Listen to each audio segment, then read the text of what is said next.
Hi ನಮಸ್ಕಾರ, ಎಲ್ರಿಗೂ ಕವಿ ಕುಕ್ಕಿಂಗ್ಗೆ ಸ್ವಾಗತ. ನಾವಿವತ್ತು ದಪ್ಪ ಅವಲಕ್ಕಿಯಿಂದ ಬಿಸಿಬೇಳೆ ಬಾತ್ ಹೇಗೆ ಮಾಡೋದು ಅಂತ ನೋಡೋಣ. ಮೊದಲಿಗೆ ಕುಕ್ಕರಲ್ಲಿ ನೆನೆಸಿಟ್ಟ ಅಲಸಂಡೆ ಕಾಳನ್ನು ನೀರು ಹಾಕಿ 4 ರಿಂದ 5 ವಿಸಿಲ್ ಬರಿಸಿ.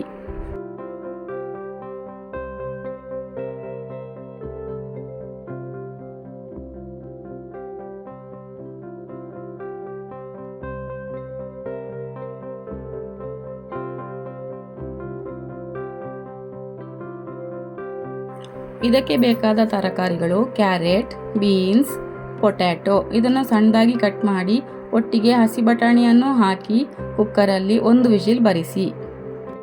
ತರಕಾರಿ ಬೇಯುವಾಗ ಅದಕ್ಕೆ 1 ಚಮಚದಷ್ಟು ಉಪ್ಪು ಸೇರಿಸಿ.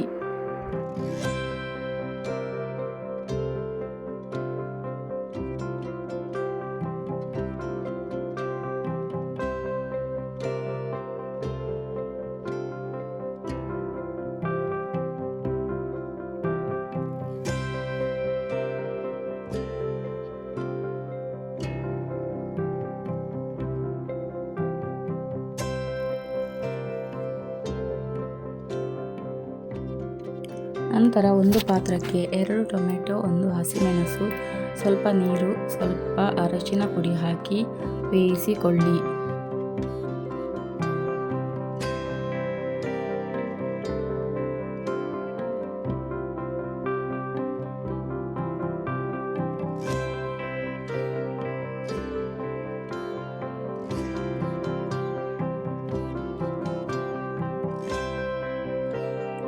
ಟೊಮೆಟೊ ಬೆಂದ ನಂತರ ಅದಕ್ಕೆ ಬೇಯಿಸಿರುವ ಅಲಸಂಡೆ ಕಾಳು ಮತ್ತು ತರಕಾರಿಗಳನ್ನು ಸೇರಿಸಿ.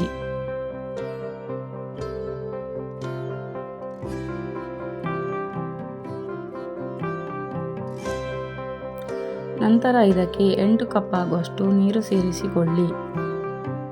ಈಗ ಇದನ್ನು ಚೆನ್ನಾಗಿ ಕುದಿಯಲು ಬಿಡಿ.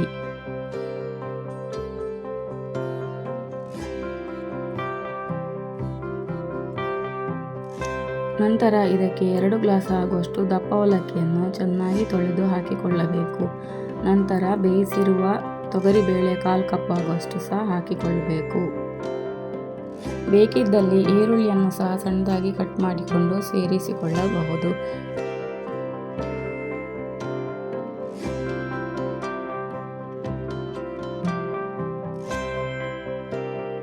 ನಂತರ ರುಚಿಗೆ ತಕ್ಕಷ್ಟು ಉಪ್ಪು ಹಾಕಿಕೊಳ್ಳುವುದು. ಒಮ್ಮೆ ಚೆನ್ನಾಗಿ ಮಿಕ್ಸ್ ಮಾಡಿ ಇದಕ್ಕೆ 1/4 ಕಪ್ ಆಗುವಷ್ಟು ಬಿಸಿಬೇಳೆ ಬಾತ್ ಪೌಡರನ್ನು ಹಾಕಿ ಚೆನ್ನಾಗಿ ಮಿಕ್ಸ್ ಮಾಡಿಕೊಳ್ಳೋದು. ಸ್ವಲ್ಪ ಇದು ಕುದಿದ ನಂತರ ಇದಕ್ಕೆ ಅರ್ಧ ಚಮಚದಷ್ಟು ಇಂಗು ಹೊಡಿಯನ್ನು ಹಾಕಿಕೊಳ್ಳಬೇಕು.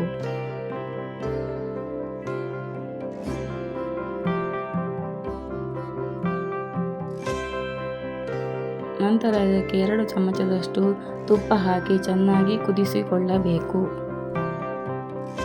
ಚೆನ್ನಾಗಿ ಕುದಿದ ನಂತರ ಇದಕ್ಕೆ ಕೊತ್ತಂಬರಿ ಸೊಪ್ಪು ಹಾಕಿಕೊಳ್ಳುವುದು.